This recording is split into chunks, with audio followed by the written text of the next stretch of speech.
नमस्कार साथियों, उम्मीद है आप स्वस्थ होंगे, खुश होंगे। आज हम कक्षा 9वीं का पहला पाठ दो बैलों की कथा पढ़ने जा रहे हैं। जैसा कि हम सभी जानते हैं कि सीबीएसई द्वारा जो पाठ्यक्रम है उसमें बदलाव हुआ है।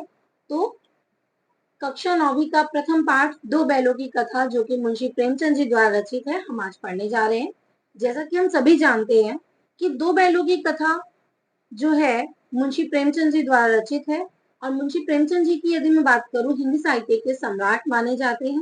उन्होंने अनेकों रचनाएं लिखी। वो एक गद्यकार, कहानीकार, उपन्यासकार थे, जिसमें उन्होंने अनेकों कहानियां लिखी। 300 से अधिक कहानियां और 12 से अधिक उपन्यास लिखे।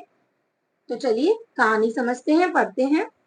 सबसे पहले कहानी में जो पात्र हैं, हम उनके विषय में जान लेते हैं। पहला पात्र, जैसा कि दो बैल हैं, उनके नाम है हीरा और मोती। हीरा हीरा कहानी का मुख्य बैल है।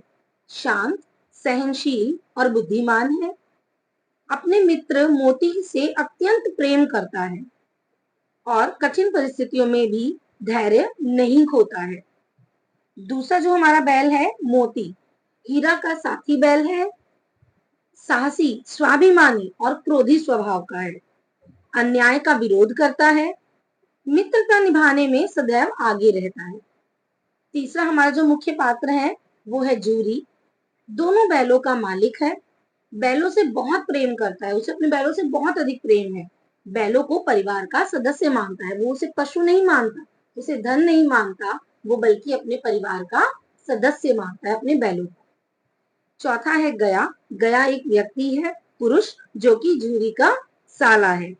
बैलों के प्रति कठोर व्यवहार करता है, उनसे अधिक काम लेता है।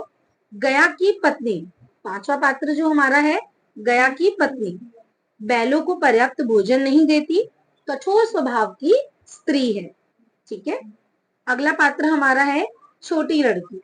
ये दयालु है और संवेदनशील है, जो कि गया और उसकी पत्नी की पुत्री है। छोटी लड़की दयालु है, संवेदनशील है, बैलों को चोरी छिपे रोटियां खिलाती है और करुणा और मानवता का प्रतीक है। तो यहाँ पर हमने देखा जो मुख्य पात्र हैं हमारे, हीरा, मोती, झूरी, गया, गया की पत्नी और छोटी लड़की। पाठ से मिलने वाली सीख क्या है? यदि मैं सीख की बात करूं तो मित्रता और निष्ठा सबसे बड़ा धन है। पशु भी हमारे जैसे संवेदनशील होते हैं, उनसे भी हमें प्रेम करना चाहिए। अन्याय का विरोध सिखाता है ये पाठ हमें, और अन्याय के खिलाफ खड़ा होना भी हमें चाहिए। ये भी शिक्षा हमें जो है पाठ देता है। दयालुता, करुणा और मानवता ही सच्चे जीवन के मूल्य हैं। तो यहाँ पर हमने देखा अभी तक कि दो बैलों की कथा में प्रमुख पात्र कौन कौन से हैं। तो चलिए अगली स्लाइड पर चलते हैं। कहानी का सार, यानी कि पाठ का विस्तृत सार क्या है? दो बैलों की कथा मुंशी प्रेमचंद जी द्वारा लिखी गई एक प्रसिद्ध कहानी है। कहानी के मुख्य दो पात्र हैं, हीरा और मोती। दोनों बैल झूरी नामक किसान के पास रहते हैं। झूरी उनसे बहुत प्रेम करता है और वे भी अपने मालिक के प्रति पूरी निष्ठा रखते हैं। एक दिन झूरी का साला गया, उसके साले का क्या नाम है? गया, दोनों बैलों को अपने घर ले जाता है। वहां बैलों के साथ अच्छा व्यवहार नहीं किया जाता, क्योंकि बैलों को तो अच्छे व्यवहार की आदत थी। जो जूरी था वो बहुत स्नेहपूर्ण व्यवहार करता था, लेकिन जब गया लेकर गया तो वहां पर उसके साथ अच्छा व्यवहार नहीं किया गया। उसे सूखा चारा दिया गया और उनसे कठोर परिश्रम कराया गया। हीरा और मोती अपने प्रिय मालिक झूरी को याद करते हैं तथा वहां से भागकर वापस झूरी के घर पहुंच जाते हैं। अब जब देखते हैं कि उनके साथ अच्छा व्यवहार नहीं किया जा रहा, तो वहां से किसी तरीके से भाग के निकलते हैं, वापस अपने मालिक के घर पहुंच जाते हैं। गया फिर अगले दिन उन्हें पकड़कर ले जाता है। इस बार भी उन्हें कष्ट झेलने पड़ते हैं। केवल एक छोटी सी लड़की ही उन पर दया करती है और उन्हें रोटियां खिला जाती है। बैलों की स्वतंत्रता की इच्छा और अपने मालिक के प्रति प्रेम उन्हें बार बार संघर्ष करने के लिए मजबूर करता है और उन्हें प्रेरित करता है। अंततः अनेक कठिनाइयों और संकटों का सामना करने के बाद दोनों बैल फिर से अपने प्रिय मालिक झूरी के पास पहुंच जाते हैं। झूरी उन्हें देखकर अत्यंत प्रसन्न होता है और उनका स्वागत करता है। कहानी के माध्यम से प्रेमचंद ने पशुओं की संवेदना, मित्रता, स्वाभिमान, स्वतंत्रता प्रेम और निष्ठा का सुंदर चित्रण प्रस्तुत किया है। जैसा कि हम सभी जानते हैं कि पूरी कहानी अगर मैं बात करूं तो झूरी और हीरा इन दोनों के माध्यम से प्रेमचंद जी ने रखी है।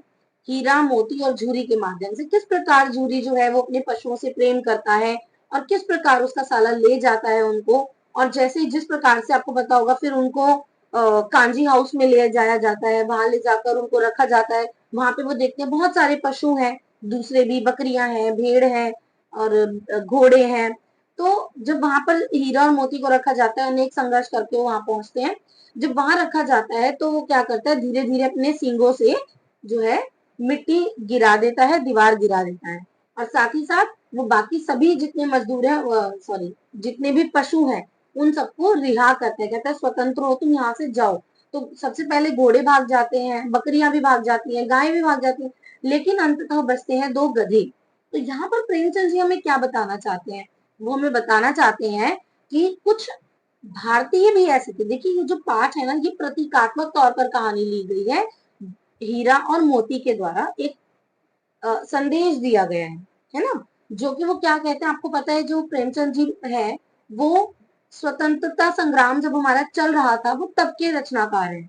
तो उस समय वो अपनी कहानियों के माध्यम से लोगों में जागृति फैला रहे थे, लोगों को जागरूक कर रहे थे, सच्ची स्वतंत्रता का अर्थ बता रहे थे, उसका महत्व बता रहे थे। तो यहाँ पर हीरा और मोती पाठ के द्वारा भी प्रेमचंद जी जो है हमें स्वतंत्रता के मूल्य, जो उसका महत्व है वो हमें बताते हैं, है ना। और उस समय जो कुछ भारतीय इस उम्मीद से रहते थे कि नहीं, अगर हम स्वतंत्रता के लिए संघर्ष करेंगे भी तो हमें उससे कोई फायदा नहीं होगा, तो कहीं ना कहीं वो उन पर करारा जवाब देते हैं उनको कि संघर्ष करने के लिए हमें मेहनत, मतलब स्वतंत्रता पाने के लिए हमें मेहनत संघर्ष करना पड़ेगा। अब देखिए किस प्रकार से ये पाठ हमारा स्वतंत्रता से जुड़ा हुआ है। देखिए स्वतंत्रता से संबंध कैसे है, यह कहानी केवल दो बैलों की कथा नहीं है। प्रेमचंद ने हीरा और मोती के माध्यम से भारत की गुलाम जनता की भावनाओं को व्यक्त किया है कि किस प्रकार से गुलाम जनता जो है वो स्वतंत्रता चाहती थी, जो है आजादी चाहती थी, है ना। अब देखिए स्वतंत्रता से जुड़े संकेत क्या है, बैलों का जो बंधन है वो क्या दिखाता है हमें, गुलामी बताता है। स्वतंत्र होने की इच्छा जो है वो आजादी की चाह है, जहां पर बैल जो स्वतंत्र होना चाहते हैं, वापिस अपने मालिक के पास जाना चाहते हैं, वो कहीं ना कहीं आजादी की चाह है। अन्याय का विरोध क्या है, स्वतंत्रता संग्राम है। झूरी का घर उसका अपना देश है, बार बार लौटना मातृभूमि के प्रति प्रेम है। अब यहाँ पर क्या बताते हैं, जिस प्रकार भारतवासी अंग्रेजों की गुलामी से मुक्त होना चाहते थे, उसी प्रकार हीरा मोती भी बंधन और अत्याचार से मुक्त होना चाहते हैं। तो कहीं ना कहीं ये पूरा पाठ प्रेमचंद जी ने एक प्रतीकात्मक तौर पर लिखा है, जिसमें हीरा और मोती की कहानी के माध्यम से प्रेमचंद जी ने भारतीयों की जनजीवन कथा व्यथा को अंकित किया गया है। ठीक है, तो उम्मीद है आप सभी को पूरा कहानी, पूरा पाठ, पाठ की कहानी, उसके पात्र बहुत अच्छे से समझ में आ गए होंगे। तो अब हम चलते हैं पाठ के मुख्य बिंदुओं पर। पाठ के मुख्य बिंदु यदि मैं देखूं, हीरा और मोती दो आदर्श मित्र हैं, दोनों बैलों में मानवीय गुण दिखाई देते हैं।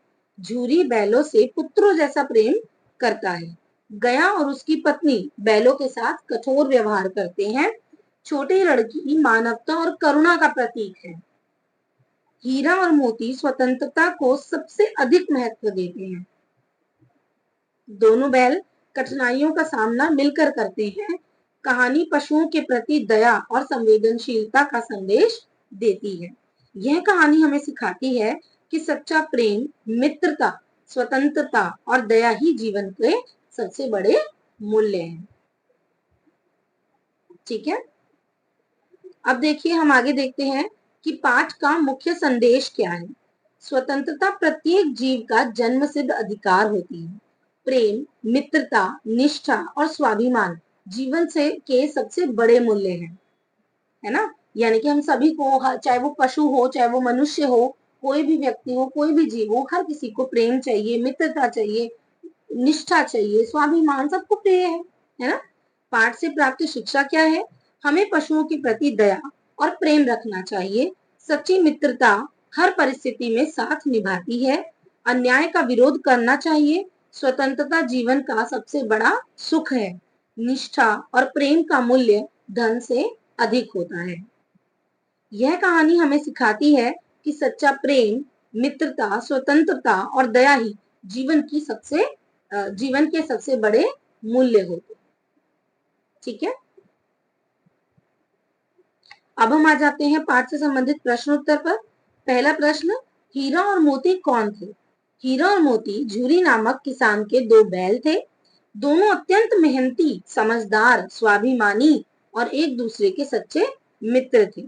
उनमें मानवीय भावनाएं भी दिखाई देती थी। ठीक है, मानवीय भावनाएं मतलब कि जैसे एक मनुष्य, एक मानव सोचता है, मानव के मन में जैसे भावना होती है, ठीक वैसे ही भावना हमें हीरा और मोती के मन में भी दिखाई देती थी। झूरी अपने बैलों से कैसा व्यवहार करता था? झूरी अपने बैलों से बहुत प्रेम करता था। वह उन्हें परिवार के सदस्य जैसा मानता था। उनके भोजन, आराम और सुख सुविधाओं का पूरा ध्यान रखता था। तीसरा प्रश्न, गया बैलों को अपने घर क्यों ले गया? गया झूरी का साला था। वह अपने खेतों में काम कराने के लिए हीरा और मोती को अपने घर ले गया था। वहां उनसे अधिक परिश्रम कराया जाता था। प्रश्न संख्या 4, गया के घर बैलों की स्थिति कैसी थी? गया के घर बैलों को पर्याप्त भोजन नहीं मिलता था। उनसे कठोर परिश्रम कराया जाता था और उनके साथ प्रेमपूर्ण व्यवहार नहीं किया जाता था, इसलिए वे दुखी रहते थे। प्रश्न संख्या 5, छोटी लड़की ने बैलों के प्रति क्या सहानुभूति दिखाई? छोटी लड़की बैलों की पीड़ा समझती थी। वह चोरी छिपे उन्हें रोटियां खिलाती थी और उनके प्रति दया और करुणा का व्यवहार करती थी, है ना? तो कहीं ना कहीं हम देखते हैं वो जो छोटी बच्ची थी उसमें मानवीय संवेदनाएं ज्यादा थी, पशुओं के प्रति प्रेम था उसमें। जैसा कि हम देख सकते हैं यहाँ पर कुछ पंक्ति लिखी है, स्वतंत्रता प्रत्येक जीव का जन्म सिद्ध अधिकार है। प्रेम, मित्रता, निष्ठा और स्वाभिमान जीवन के सबसे बड़े मूल्य हैं। ठीक है, अगला प्रश्न देखिए, प्रश्न संख्या 6, हीरा और मोती बार बार झूरी के घर क्यों लौट आते थे? उत्तर, दोनों बैल झूरी से अत्यधिक प्रेम करते थे। झूरी उनके साथ स्नेहपूर्ण व्यवहार करता था, इसलिए वे कठिनाइयों का सामना करके भी अपने प्रिय मालिक के पास लौट आते थे। कहानी में हीरा और मोती किन मानवीय गुणों का परिचय देती हैं? हीरा और मोती मित्रता, निष्ठा, प्रेम, स्वाभिमान, साहस, त्याग, सहनशीलता और स्वतंत्रता प्रेम जैसे मानवीय गुणों का परिचय देते हैं। आप देखिए, ये जो भी प्रश्न मैं आपको बता रही हूँ ये कहीं ना कहीं आपकी एग्जाम के पॉइंट ऑफ व्यू से महत्वपूर्ण है, इंपॉर्टेंट है। ठीक है, अगला प्रश्न देखेंगे, कहानी का शीर्षक दो बैलों की कथा क्यों सार्थक है? अब देखिए, इसका जो प्रश्न है ये कुछ घुमा फिरा कर भी पूछ सकते हैं कि कहानी दो बैलों की कथा शीर्षक की सार्थकता पर प्रकाश डालें कि क्या दो बैलों की कथा कहानी का शीर्षक उचित है या नहीं। अगर है तो कैसे, अगर नहीं है तो कैसे। तो पूरी कहानी हीरा और मोती नामक दो बैलों के जीवन, उनकी मित्रता, संघर्ष, स्वाभिमान और स्वतंत्रता प्रेम के इर्द गिर्द घूमती है। इसलिए यह शीर्षक पूरी तरह से सार्थक है, क्योंकि ये जो पूरी कहानी है वो कैसे, जो कथा है वो पूरी किन के इर्द गिर्द घूमती है? हीरा और मोती के ही इर्द गिर्द घूमती है, इसलिए ये कहानी का शीर्षक बिल्कुल सार्थक है। प्रेमचंद ने इस कहानी के माध्यम से क्या संदेश दिया है? प्रेमचंद ने इस कहानी के माध्यम से पशुओं के प्रति दया, सच्ची मित्रता, स्वाभिमान, स्वतंत्रता और मानव के महत्व को प्रस्तुत किया है। उन्होंने यह भी बताया है कि हर जीव स्वतंत्रता चाहता है, तो चाहे वो कोई भी जीव हो, कोई भी प्राणी हो, हर कोई स्वतंत्र रहना चाहता है ना? चलिए, अब देखिए कुछ दीर्घ प्रश्न उत्तर है। दीर्घ मतलब होता है जो लॉन्ग क्वेश्चन आंसर्स होते हैं। पहला प्रश्न देखिए, हीरा और मोती के चरित्र की प्रमुख विशेषताओं का वर्णन कीजिए। हीरा और मोती केवल पशु नहीं है, बल्कि उनमें मानवीय गुणों का अद्भुत समावेश दिखाई देता है। हीरा स्वभाव से शांत, धैर्यवान, सहनशील और बुद्धिमान है, जबकि मोती साहसी, स्वाभिमानी और अन्याय का विरोध करने वाला है। दोनों एक दूसरे के सच्चे मित्र हैं तथा हर परिस्थिति में साथ निभाते हैं। वे अपने मालिक झूरी के प्रति अत्यंत निष्ठावान हैं। कठिन परिस्थितियों में भी वे अपने स्वाभिमान और स्वतंत्रता की भावना को नहीं छोड़ते। इस प्रकार हीरा और मोती आदर्श मित्रता, त्याग, निष्ठा और स्वतंत्रता के प्रतीक माने जा सकते हैं या प्रतीक हैं। अगला प्रश्न देखेंगे, दो बैलों की कथा केवल पशुओं की कहानी नहीं है, स्पष्ट कीजिए। मतलब हम कैसे कह सकते हैं कि जो दो बैलों की कथा है वो सिर्फ पशुओं की कहानी नहीं है। दो बैलों की कथा देखने में पशुओं की कहानी लगती है, किंतु वास्तव में यह मनुष्य के जीवन और समाज की समस्याओं को प्रस्तुत करती है। कहानी में हीरा और मोती के माध्यम से लेखक ने मित्रता, प्रेम, त्याग, स्वाभिमान और स्वतंत्रता जैसे मानवीय मूल्यों को चित्रित किया है। बैलों का अत्याचार के विरुद्ध संघर्ष भारत के स्वतंत्रता संग्राम की याद दिलाता है। जिस प्रकार भारतीय जनता अंग्रेजों की गुलामी से मुक्ति चाहती थी, उसी प्रकार हीरा और मोती भी बंधनों से मुक्त होना चाहते हैं। इसलिए यह कहानी केवल पशुओं की नहीं बल्कि मानवीय संवेदनाओं और स्वतंत्रता की भावना की कहानी कही जा सकती है। अगला प्रश्न देखेंगे, झूरी और गया के चरित्र की तुलना कीजिए। यानी कि झूरी और जो गया है उन दोनों के चरित्र में क्या समानताएं या क्या विषमताएं थी। झूरी और गया दोनों का स्वभाव एक दूसरे के बिल्कुल भिन्न था, मतलब बिल्कुल भी एक दूसरे के जैसे वो नहीं थे। झूरी दयालु, संवेदनशील और प्रेमपूर्ण व्यक्ति है। वह अपने बैलों को परिवार का सदस्य मानता है और उनके सुख दुख का ध्यान रखता है। दूसरी ओर गया कठोर, स्वार्थी और निर्दयी है। वह बैलों से अधिक काम लेता है और उनके भोजन तथा आराम की उचित व्यवस्था नहीं करता। झूरी प्रेम और मानवता का प्रतीक है, जबकि गया कठोरता और स्वार्थ का प्रतिनिधित्व करता है। इन दोनों पात्रों के माध्यम से लेखक ने अच्छे और बुरे व्यवहार का अंतर स्पष्ट किया है। देखिए आपको साइड में थोड़े छोटे छोटे से पॉइंट्स में भी दिख रहा है, आप इसको एक्सप्लेन भी कर सकते हैं। जैसे झूरी दयालु है, संवेदनशील है, प्रेमपूर्ण है और मानवता का प्रतीक है, जबकि गया कठोर है, स्वार्थी है, निर्दयी है और स्वार्थ का प्रतीक है। ठीक है, अब अगला प्रश्न देखेंगे, छोटी लड़की का चरित्र कहानी में क्यों महत्वपूर्ण माना जाता है। छोटी लड़की कहानी में करुणा, दया और मानवता का प्रतीक है। जब गया और उसकी पत्नी बैलों के साथ कठोर व्यवहार करते हैं, तब वही लड़की उनके प्रति सहानुभूति दिखाती है।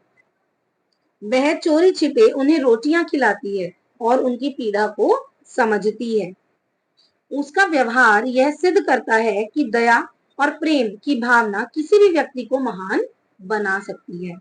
कहानी में यह पात्र मानवीय संवेदनाओं का प्रतिनिधित्व करता है और पाठकों के मन में पशुओं के प्रति प्रेम तथा सहानुभूति उत्पन्न करता है। प्रश्न संख्या 5 देखेंगे, स्वतंत्रता सभी प्राणियों को प्रिय होती है। इस कथन को दो बैलों की कथा के आधार पर स्पष्ट कीजिए। कहानी में हीरा और मोती को जब गया के घर ले जाया जाता है, तब उन्हें कठोर परिश्रम और अत्याचार सहना पड़ता है। वे बार बार वहां से भागकर अपने प्रिय मालिक झूरी के पास लौट आते हैं। यह घटना स्पष्ट करती है कि स्वतंत्रता केवल मनुष्यों को ही नहीं बल्कि पशुओं को भी प्रिय होती है। वे भी प्रेम, सम्मान और स्वतंत्र जीवन की इच्छा रखते हैं। प्रेमचंद ने बैलों के माध्यम से यह संदेश दिया है कि किसी भी जीव को बंधन और अत्याचार पसंद नहीं होता तथा स्वतंत्रता जीवन का सबसे बड़ा सुख है। अगला प्रश्न संख्या 6, कहानी का शीर्षक दो बैलों की कथा किस प्रकार सार्थक है। सार्थक मतलब क्या जरूरत है, क्या मतलब कैसे ये एक सही कहानी सटीक बैठती है। कहानी की संपूर्ण घटनाएं हीरा और मोती नामक दो बैलों के इर्द गिर्द घूमती है। उनकी मित्रता, संघर्ष, स्वाभिमान, निष्ठा और स्वतंत्रता प्रेम ही कहानी का मुख्य विषय है। लेखक ने इन्हीं दो बैलों के माध्यम से समाज, मानवता और स्वतंत्रता जैसे महत्वपूर्ण विचारों को व्यक्त किया है। इसलिए कहानी का शीर्षक उसके विषय वस्तु के अनुरूप है और पूर्णतः सार्थक प्रतीत होता है। ठीक है, अब हम देख लेते हैं महत्वपूर्ण दीर्घ प्रश्न, दो बैलों की कथा।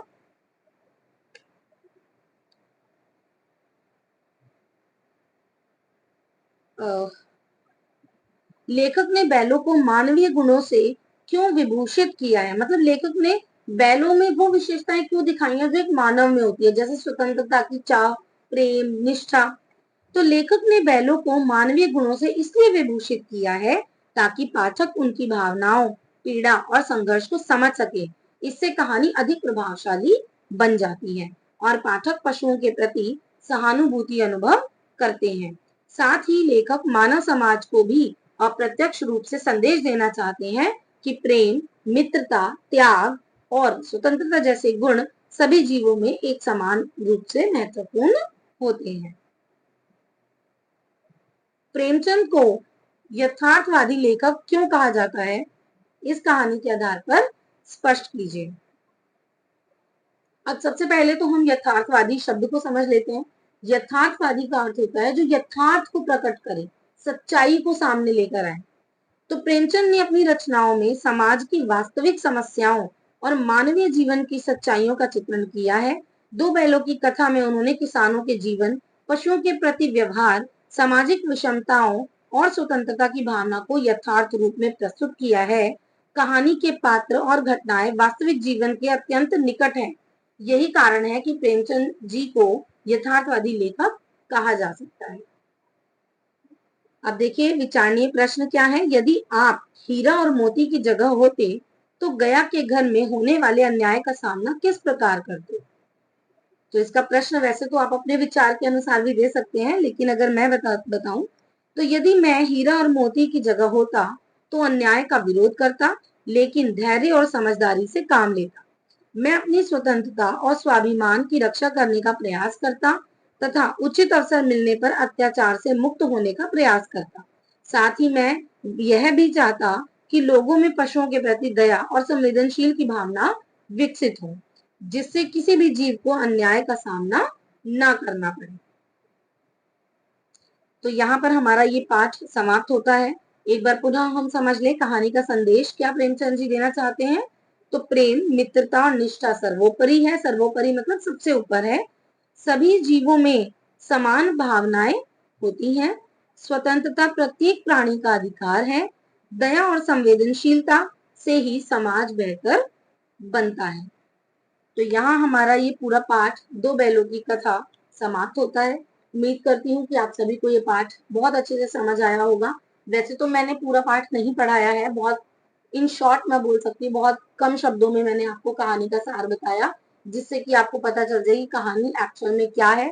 मुख्य तौर पर हमने मुख्य बिंदुओं पर बात की, उसके मुख्य संदेश पर बात की, उसके सार पर बात की हमने, और साथ ही साथ उसमें जो पात्र हैं उन पर हमने चर्चा की, उनकी विशेषताएं क्या है और उससे जुड़े महत्वपूर्ण प्रश्न। इसी प्रकार से पूरी पुस्तक हम पढ़ेंगे, सभी पाठों को, और व्याकरण का भाग भी हम करेंगे। और जो हमारा पाठ पढ़ने का तरीका होगा वो बिल्कुल यही होगा। यदि आपको पाठ और मेरे पढ़ाने का तरीका अच्छा लगा हो तो चैनल को सब्सक्राइब करें, लाइक करें, कमेंट करें, शेयर करें। धन्यवाद।